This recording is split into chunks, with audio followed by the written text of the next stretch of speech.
예수님이 이 세상을 살아가는 방식에 대해서 가르치신 것들이 많이 있습니다. 오늘 본문만 보아도 염려하지 말아라. 하나님이 먹이시고 입히신다. 하나님 나라를 먼저 구하라. 이런 말씀들을 우리에게 허락해 주셨죠. 분명 알고 있는데 삶에서는 이 말씀들이 제대로 힘을 발휘하지 못할 때가 많이 있습니다. 왜 이런 균열이 생기는 걸까요? 이것은 단순히 우리의 의지가 약해서가 아닙니다. 핵심적으로 말하자면 예수님이 보신 세상을 우리가 제대로 보지 못하고 있기 때문입니다. 우리가 살아가는 이 사회에서 유능한 사람으로 인정을 받으려면요, 꼭 필요한 또 알아야 할 지식들이 있습니다. 의사가 되려면 해부학과 양리학을 알아야 하겠죠. 변호사가 되려고 한다면 법조문을 꿰고 있어야 합니다. 심지어 좋은 부모가 되려면 자녀 심리와 교육 이론을 어느 정도는 알고 또 공부해야 한다고 말하기도 합니다.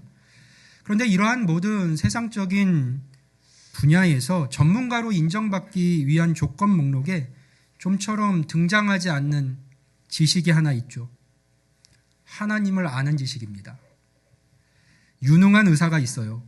그는 하나님을 믿지 않아도 수술은 성공합니다. 훌륭한 변호사 역시 기도하지 않아도 재판에서 이깁니다.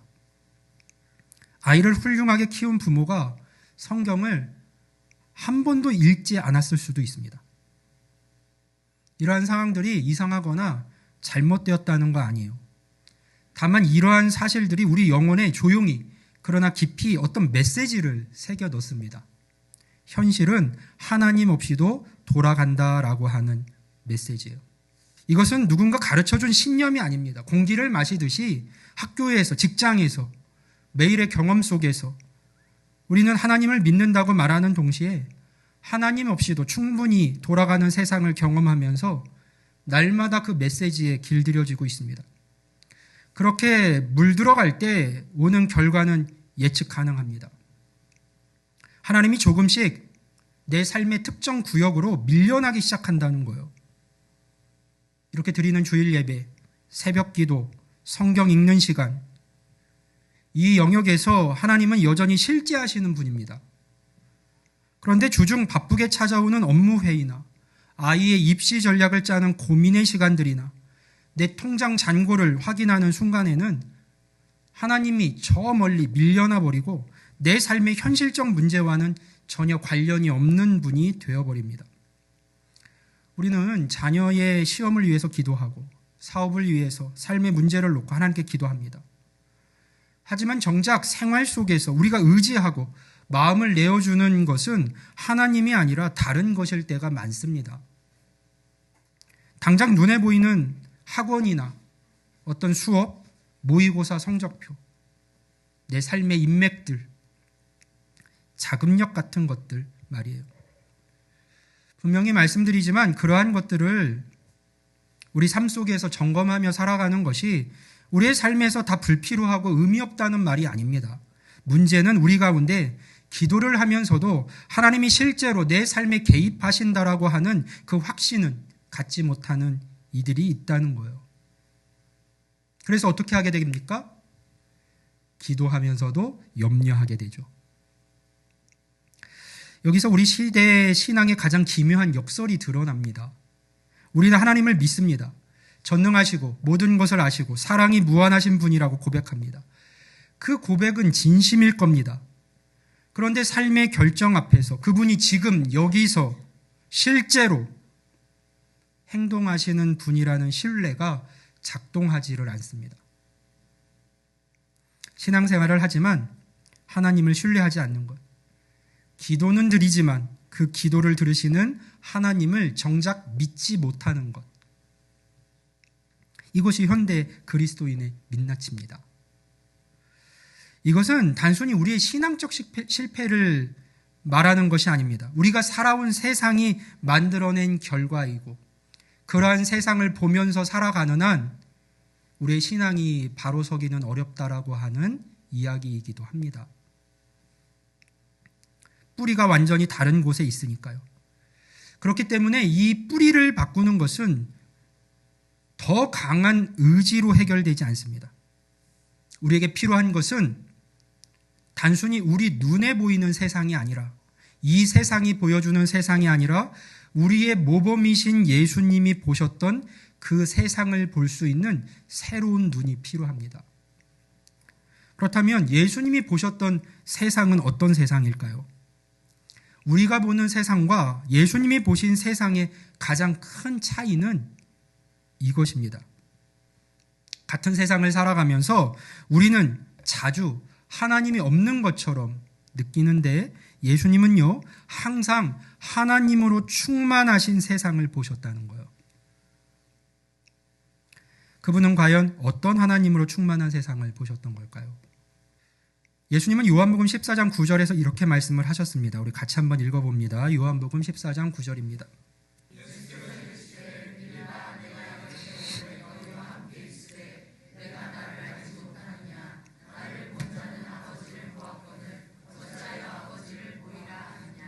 아멘. 자, 이 예수님의 말씀대로라고 하면요, 예수님을 본 자들은 누구를 본 겁니까?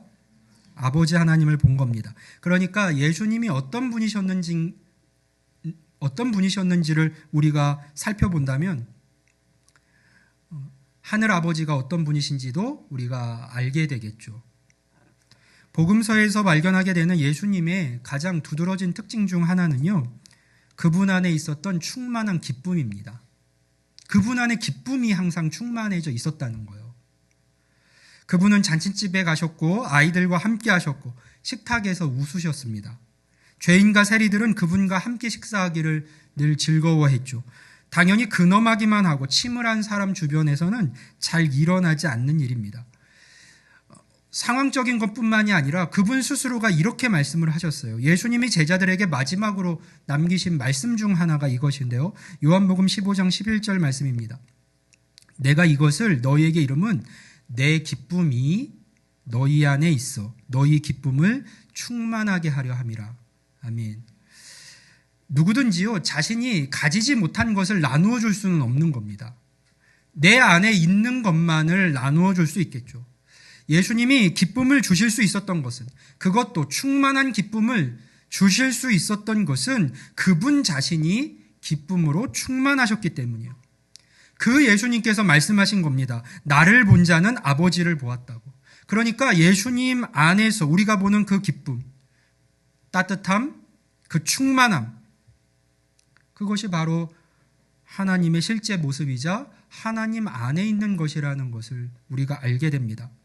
신학자들은 하나님을 설명할 때 주로 전능하심, 전지하심, 편재하심, 이런 단어를 많이 사용합니다.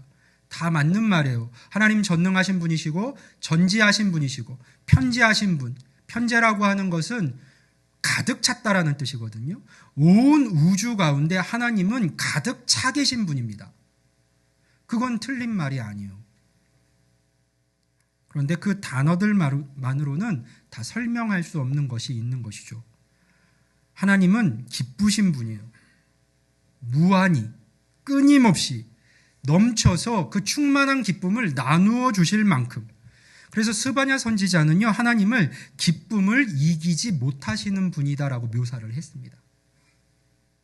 충만하신 기쁨이 그렇게 큰 거예요.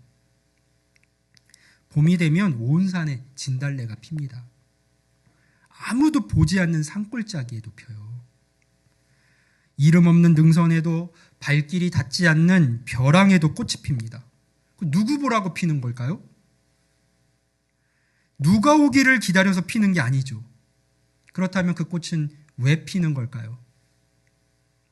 저는 하나님이 그것을 기뻐하시고 좋아하시기 때문이라고 생각합니다. 온 우주 만물을 창조하신 하나님께서 그것을 보시기에 좋아하시기에 꽃들이 아무도 보지 않는 곳에서도 피어나는 것이죠. 창세기 1장에서 하나님이 창조하실 때마다 반복되는 말씀이 있습니다. 하나님이 보시기에 좋았더라. 하나님이 창조하신 세상은 그렇습니다. 이것은 창조에 대한 점검 보고서가 아니에요. 기쁨의 탄성이죠. 그리고 그 기쁨은 마지막 날에 절정에 이르게 됩니다. 사람이 창조된 이후에요. 창세기 1장 31절 말씀을 보면 하나님이 지으신 그 모든 것을 보시니 보시기에 심히 좋았더라. 저녁이 되고 아침이 되니 이는 여섯째 날이니라. 아멘. 바로 이 마음을 품고 계신 하나님이요, 이 세상에 편재 충만히 임재하고 계십니다. 기쁨으로 이 세상을 창조하시고 기쁨으로 이 세상을 다스리시고 지금 이 순간도 기쁨으로 우리와 함께 하시며 돌보고 계신 분이 이 세상 안에 우리의 삶의 모든 자리에 가득히 함께하고 계십니다. 여러분, 기쁨은요 전염이 됩니다. 그러면 기쁨으로 충만하신 분과 날마다 계속해서 함께하면 우리 삶에 어떤 일이 일어날까요? 그분과 함께 항상 기뻐하는 일들이 생겨날 수 있지 않겠습니까? 물론 우리는 알아요. 지금 이 순간에도 지구촌 곳곳에서 전쟁이 일어나고 있죠. 이 세상이 기쁨으로만 가득하지 않다는 것을 우리는 압니다. 전쟁이 이어지고 질병이 우리를 짓누르고 억울한 죽음이 있습니다. 하나님도 그것을 아세요. 아니, 누구보다 깊이 아파하십니다. 보시기에 심히 좋게 창조하셨던 이 세상이 그렇게 신음하는 것을 볼 때 하나님의 마음이 어떻게 아프지 않으시겠어요? 그러나 하나님의 기쁨은 세상이 완전할 때만 유지되는 기쁨이 아닙니다. 세상의 고통이 그분 안에 있는 선하심을 무너뜨리지 못합니다. 하나님의 기쁨은 긍휼 속에서도 흔들리지 않는 기쁨입니다. 그렇기 때문에 그 기쁨이 우리에게 닿을 수 있는 거예요. 흔들리지 않는 충만한 기쁨이 그분 안에 있으시기에 그분과 함께하는 우리 안에도 그 기쁨이 여전히 오늘 이 순간에도 닿을 수가 있는 겁니다. 고통의 한 자리 속에서도 그 기쁨이 우리 안에 닿을 수 있는 거예요. 그래서 그 하나님이 계신 세상을 보고 그 하나님과 함께하는 것이 중요합니다. 예수님이 보신 세상이 바로 그러한 세상인 거예요. 그 하나님으로 충만하신 세상을 주님은 날마다 목도하고 계셨습니다. 우리는 대체로 하나님을 저 위 어딘가에 계신 분으로 자꾸 생각하곤 합니다. 저 멀리 하늘나라에 계신 분, 아니면 특별히 거룩한 순간에만 잠깐 열리는 어떤 영역이라고 인식되곤 합니다. 그래서 하나님의 임재를, 나와 함께 하시는 그 하나님을 느끼는 것은 뜨거운 집회나 예배나 눈물이 흐르는 그런 기도 시간 같은 예외적 경험처럼 여기곤 합니다. 그러나 예수님이 보신 세상은 달랐어요. 사도행전 17장 28절에서 바울은 이렇게 선언했습니다. 우리가 그를 힘입어 살며 기동하며 존재하느니라. 아멘. 우리가 그를 힘입어 살며 기동하며 존재하느니라. 이것은 문자 그대로의 말씀입니다. 지금 이 자리에서 우리가 숨을 쉬는 것, 심장이 뛰는 것, 생각을 하는 것, 기동하며 움직이는 것, 이 모든 것이요, 하나님의 직접적인 간섭하심과 임재 안에서 일어나고 있다는 말입니다. 하나님은 우리가 찾아가야 하는 곳에 저 멀리 계신 분이 아니에요. 이미 우리와 함께하고 계신 분입니다. 이 자리에 우리가 이미 그분 안에 있습니다. 우리가 숨쉬는 모든 순간 우리는 하나님의 임재 안에 있습니다. 이 예배 시간에도 하나님 우리 가운데 임재해 주십시오. 우리가 간구할 필요가 없음은 하나님이 이곳에 이미 임재해 계시기 때문이요. 가득 차 계시거든요. 평일 직장에서도 걱정으로 눈물로 뜬 눈을 보내는 그 밤자리에도 하나님은 언제나 함께하고 계세요. 시편 기자가 노래한 것이 바로 그것인데요. 시편 139편 7절부터 10절까지 말씀을 볼까요? 내가 주의 영을 떠나 어디로 가며 주의 앞에서 어디로 피하리이까? 내가 하늘에 올라갈지라도 거기 계시며 스올에 내 자리를 펼지라도 거기 계시니이다. 내가 새벽 날개를 치며 바다 끝에 가서 거주할지라도 거기서도 주의 손이 나를 인도하시며 주의 오른손이 나를 붙드시리이다. 아멘. 내가 하늘에 올라갈지라도 스올, 지옥 같은 가장 바닥에 떨어질지라도 하나님은 거기 계신다. 나와 늘 함께 계신다. 주의 손이 나를 인도하시고 주의 오른손이 나를 붙들고 계신다. 그것이 이 시편 기자가 본 세상이었어요. 주님께서 보신 세상이었고요. 그것이 예수님이 서 계셨던 세상이다. 그리고 그 세상이 바로 우리가 지금 살고 있는 이 세상입니다. 다만 그것을 볼 수 있느냐, 보지 못하느냐의 차이만 있을 뿐이에요.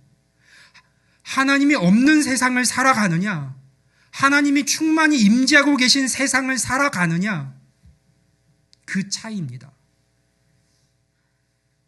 이러한 이해를 가지고 오늘 본문 말씀이 마태복음 6장을 한번 다시 보세요. 우리 26절 말씀을 보면요. 공중의 새를 보라, 심지도 않고 거두지도 않고 창고에 모아들이지도 아니하되 너희 하늘 아버지께서 기르시나니 너희는 이것들보다 귀하지 아니하냐. 아멘. 지금요, 예수님은 단순히 걱정을 떨쳐내라고 말씀하시는 게 아닙니다. 지금 이 순간에 계룡 하늘을 날고 있는 참새 한 마리도 하나님의 직접적인 돌보심 안에 있다라고 하는 그 현실을 예수님은 보고 계셨어요. 그 하나님이 나를 아시고 나와 함께 하신다면, 그 세상을 우리가 보고 또 살아간다면, 우리가 예수님처럼, 예수님이 말씀하신 것처럼 염려를 놓지 못하고 살아갈 이유가 과연 어디에 있을까요? 참새 한 마리도 돌보시는 그 하나님이 함께 하시는 세상을 열린 눈을 가지고 보며 살아갈 때, 그 참새보다 너희는 이것들보다 귀하지 아니하냐라고 되물으시는 주님의 말씀 앞에서 우리가 그 세상을 보며 살아갈 수 있다면 염려를 내려놓지 못할 이유가 어디에 있겠냐는 것이죠. 우리 28절과 29절 말씀도 한번 볼까요? 또 너희가 어찌 의복을 위하여 염려하느냐? 들의 백합화가 어떻게 자라는가 생각하여 보라. 수고도 아니하고 길쌈도 아니하느니라. 그러나 내가 너희에게 말하노니 솔로몬의 모든 영광으로도 입은 것이 이 꽃 하나만 갖지 못하였느니라. 아멘. 산길을 걷다가 이름 모를 들꽃을 만나게 되면요, 그 정교함과 빛깔에 탄식하게 됩니다. 감탄하게 되죠. 예수님은 그 꽃을 보시면서 그냥 예쁘네 하고 지나가신 게 아닙니다. 그 꽃을 보시면서 뭘 보신 거예요? 하나님이 거기 계신다는 것을, 하나님께서 이 꽃도 돌보고 계신다는 사실을, 그 꽃을 입히신 분이 지금 이 자리에서 나도 돌보고 계신다는 것을 명확하게 보고 계셨습니다.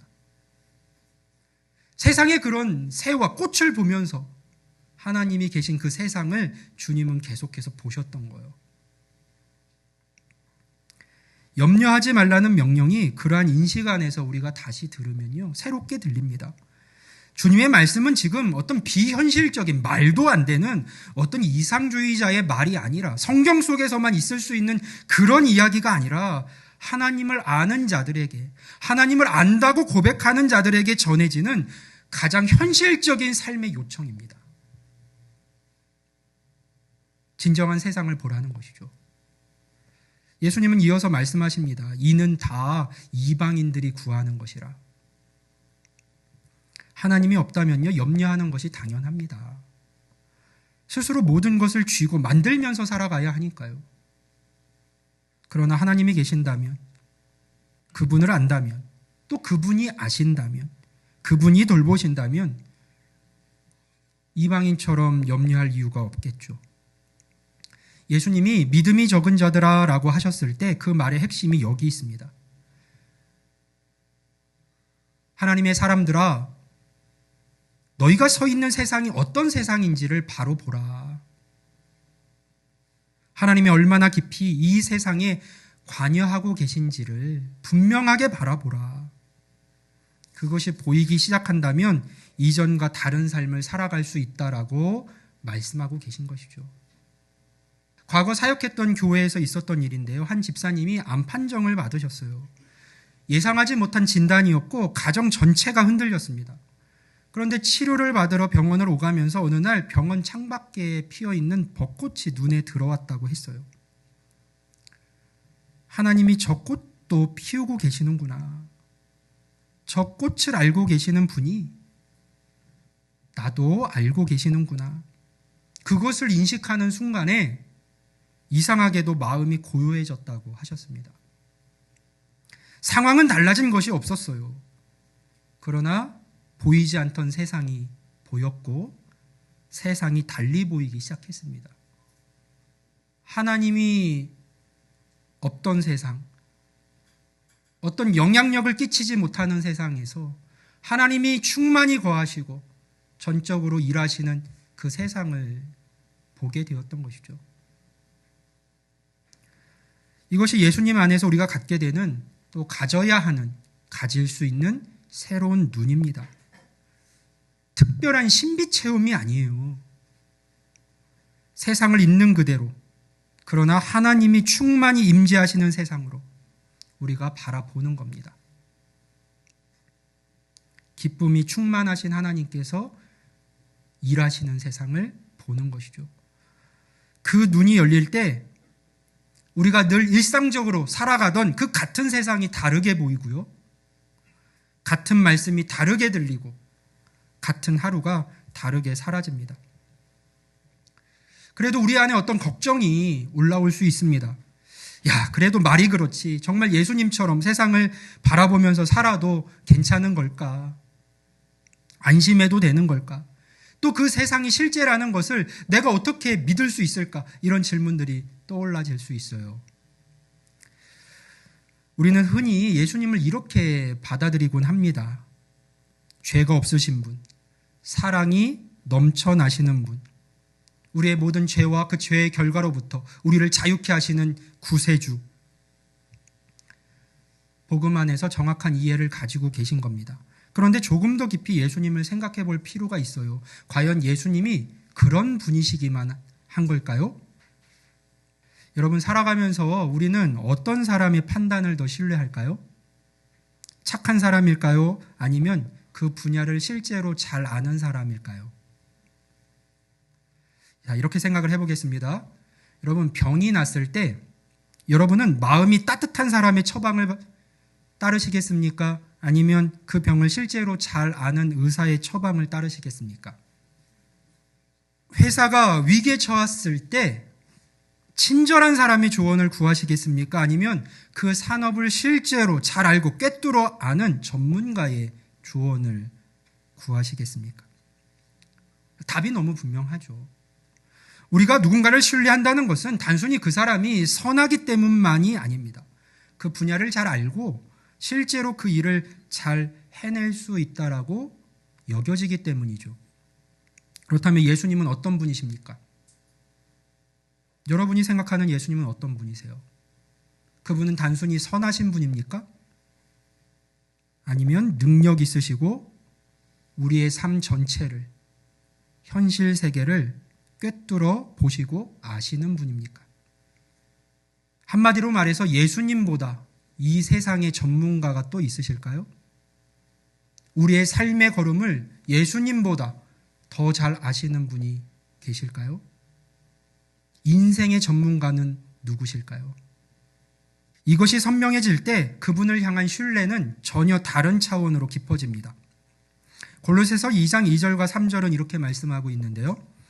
이는 그들로 마음의 위안을 받고 사랑 안에서 연합하여 확실한 이해의 모든 풍성함과 하나님의 비밀인 그리스도를 깨닫게 하려 함이니, 왜냐하면 그 안에는 지혜와 지식의 모든 보화가 감추어져 있느니라. 아멘. 예수님 안에는요, 지혜와 지식의 모든 보화가 감추어져 있습니다. 예수님이 가나안 혼인잔치에서 물을 포도주로 바꾸시잖아요.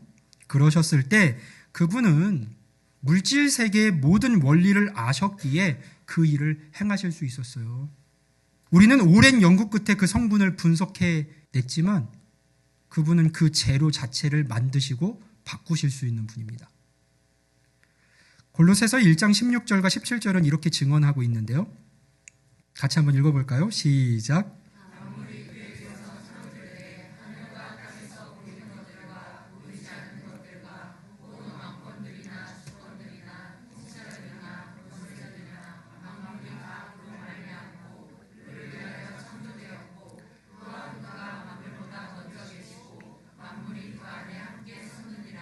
아멘. 생각해 보세요. 현대의 뛰어난 과학자들, 노벨상 수상자들, 최고의 의학자들이요. 대단하죠? 그러나 다 이미 주어져 있는 재료로 연구를 하고 이미 되어져 있는 원리를 발견해 갈 뿐입니다. 이 세상에 존재하는 모든 것, 그 모든 원리와 근본을 만드신 분은 따로 계시죠. 창세전부터 말씀으로 계셨던 예수님이십니다. 요한계시록 1장 17절에서 주님은 또 이렇게 말씀하셨어요. 두려워하지 말라. 나는 처음이요 마지막이니 곧 살아있는 자라. 내가 전에 죽었었노라. 볼지어다 이제 세세토록 살아있어 사망과 음부의 열쇠를 가졌노니. 아멘. 주님은 어떤 분이세요? 죽음의 열쇠까지도 가지신 분. 그분이 바로 예수님이십니다. 우리의 생뿐만이 아니라 사까지도, 그 결과까지도 다 알고 가지고 계신 분이 주님이세요. 그렇다면 우리가 이런 분이 보신 세상, 이런 분이 하신 그 말씀을 신뢰하지 못한다면 과연 누구의 이야기를, 누구의 현실 이해를 신뢰하며 살아야 하는 걸까요? 예수님의 말씀을 따른다는 것은 이 우주에서 가장 정확하게 이 세상과 현실을 아시는 분을 신뢰한다는 것입니다. 반대로 그분의 말씀을, 그분의 뜻을 제쳐두고 세상의 방식을 따르는 것이 그게 지혜로워 보여도 사실은 가장 중요한 현실을 외면하는 비현실적 선택입니다. 우리가 기도하면서도 실제로는 내 계산을 더 믿고 말씀을 읽으면서도 실제로는 세상의 기준을 더 따르는 것, 이 뿌리를 바꾸는 것은 우리의 결심이나 열심만으로는 안 됩니다. 먼저 이것을 우리가 정직하게 받아들여야만 해요. 예수님은 내 삶의 모든 영역에서 실제로 가장 잘 아시는 분이시다. 그분이 보신 세상이 바로 지금 내가 살고 있는 이 세상이다. 그 신뢰가 내 삶의 기초에 놓일 때 우리는 비로소 모든 삶의 염려를 내려놓을 수 있게 됩니다. 우리의 기도가 달라지고 삶의 선택들이 달라지게 되는 것이죠. 그러니까 믿음이란 막연히 어떤 모험적인 도약은 아닙니다. 가장 이 세상을 잘 아시고 나를 잘 아시는 그 분을 내가 신뢰하는 것이에요. 그것이 사실은 가장 우리가 살아가는 현실을 제대로 살아내는 삶의 방식이 됩니다. 자, 지금까지의 이야기를 한마디로 정리하면 이렇습니다. 예수님이 염려하지 말라라고 하신 것은 다른 이유가 아니라 하나님이 충만하신 세상을 그분이 보고 계셨기 때문입니다. 그리고 그 눈이 우리에게도 생길 때 주님의 말씀은 더 이상 감동적인 구호가 아니라 실제적인 삶의 안내가 됩니다. 그렇다면 우리는 어떻게 그 눈을 가질 수 있을까요? 두 가지를 말씀드리겠어요. 첫째, 하나님에 대한 언어를 되찾으시기를 바랍니다. 우리가 어떤 것을 제대로 볼 수 있으려면요, 그것을 담을 수 있는 언어가 필요해요. 식물을 모르는 사람은 산길을 걸으면서 그냥 풀과 나무만 보일 뿐입니다. 그런데 식물을 공부한 사람은 같은 길에서 전혀 다른 것을 볼 수 있게 됩니다. 저것은 며느리 밭을 꽂히고 저것은 산딸기 나무라는 것을 알 수 있게 되죠. 아는 만큼 보입니다. 하나님의 임재를 알아보는 것도 마찬가지예요. 하나님에 대한 이해와 언어가 없으면요, 내 삶에서 일하시는 하나님을 보지 못합니다. 하나님이 충만히 거하고 계신 그 세상을 볼 수가 없어요. 그렇다면 그 언어가 어디에 있을까요? 성경 말씀에 있습니다. 성경 전체가 하나님을 말씀하고 있고 우리는 그 속에서 하나님에 대한 언어를 배웁니다. 특별히 여러분 답답할 때는 복음서와 시편을 읽어보세요. 시편에는 하나님을 향한 인간의 언어가 아주 풍성하게 담겨져 있습니다. 시편 기자들은 우리보다 더 깊은 절망을 겪었고 더 혹독한 현실을 살았습니다. 그러나 그 자리에서 하나님을 보는 눈이 그들에게는 있었어요. 시편 23편을 그냥 읽는 것과 그 언어를 우리 몸에 새기도록 반복해서 읽는 것은 다릅니다. 여호와는 나의 목자시니 내게 부족함이 없으리로다. 이 한 문장이 실제로 믿어지기 시작하면 세상이 달리 보입니다. 하나님에 대한 언어가 내 안에 쌓이면 쌓일수록 우리 일상 속에 역사하고 계신 그분의 임재를 알아볼 수 있는 눈이 열리게 됩니다. 둘째로는요, 하루 한 자리에서 여러분 스스로 하나님의 임재를 의식해 보세요. 우리 대부분에게 하나님을 의식하는 시간은 이러한 예배의 자리, 또 기도 시간 안으로 제한되어 있습니다. 출근길이나 점심을 먹는 시간이나 업무 중에 하나님을 의식하는 것은 의도적으로 연습하지 않으면 저절로 되지 않는 일입니다. 다시 말씀드리지만 하나님은 그 모든 자리에 이미 계십니다. 우리가 해야 할 일은 거기 계신 그 하나님을 인식하는 것이에요. 저 멀리 있는 하나님을 내 삶의 자리로 모셔오는 게 아니라 이미 계신 그분을 내가 인식하는 겁니다. 그 세상을 보는 거예요. 그러니까 오늘부터 이렇게 한번 해보세요. 아침에 첫 커피를 내려 마실 때, 점심을 먹기 위해 걸어가면서, 저녁 퇴근길에, 그러한 순간순간에 잠깐 멈추어서 이렇게 생각해 보는 겁니다. 지금 이 자리에 하나님이 계신다. 지금 이 순간도 내가 그분 안에서 숨쉬고 살고 기동하고 있다. 예수님이 사셨던 방식이 바로 그것이었어요. 들꽃을 보면서도, 날아가는 새를 보면서도, 사람들을 만나면서도 그 모든 자리에서 아버지 하나님의 임재를 보셨습니다. 그리고 오늘 다시 그 주님은 그 새로운 세상을 향해 우리를 이렇게 초대하고 계세요. 마태복음 6장 33절입니다.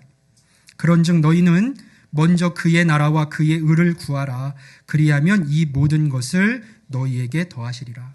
아멘. 이 말씀은요, 먼저 하나님이 계신 그 세상을 보라는 겁니다. 먼저 그의 나라와 의를 구하라는 말씀은 어떤 조건의 말씀이 아니에요. 세상을 보는 눈을 바꾸라는 말씀입니다. 하나님이 실제로 여기 계시고 그분의 통치가 지금 이 자리에도 미치고 있다는 것을 진지하게 받아들이는 것. 그것이 삶의 걸음에서 우선시 되어야 하는 내용이라는 거예요. 그 눈이 생기면 이 모든 것을 더하신다는 말씀도 다르게 들립니다. 그저 신앙적인 캐치프레이즈가 아니라 하나님이 실제로 내 필요를 아시고 돌보신다는 것을 살아내면서 알게 된다는 말씀이에요. 기쁨이 충만하신 하나님께서 늘 나와 함께 하시면서 돌보신 그 인생길에서 그 세상을 보며 살았던 우리의 삶에 어떻게 일하셨는지를 보게 되고 살아내면서 알게 된다는 의미입니다. 그러므로 염려하여 이르기를 무엇을 먹을까, 무엇을 마실까, 무엇을 입을까 하지 말라. 너희 하늘 아버지께서 이 모든 것이 너희에게 있어야 할 줄을 아시느니라. 아멘. 여러분, 이 말씀이 이제 어떻게 들리시나요? 세상이 달리 보이기 시작하는 그날, 하나님이 충만히 거하시는 그 세상이 보이기 시작하는 그날, 그것이 예수님의 제자로 살아가는 진짜 삶의 시작이 될 겁니다. 오늘부터 우리 예수님이 보신 그 세상을 나도 보며 살아갈 수 있기를, 우리도 보며 살아갈 수 있기를 주님의 이름으로 축복합니다. 그래서 예수님 안에 있는 기쁨을 충만히 삶의 걸음걸음마다 함께 경험하며 살아가는 우리 모두가 될 수 있기를 주님의 이름으로 간절히 축원합니다. 아멘.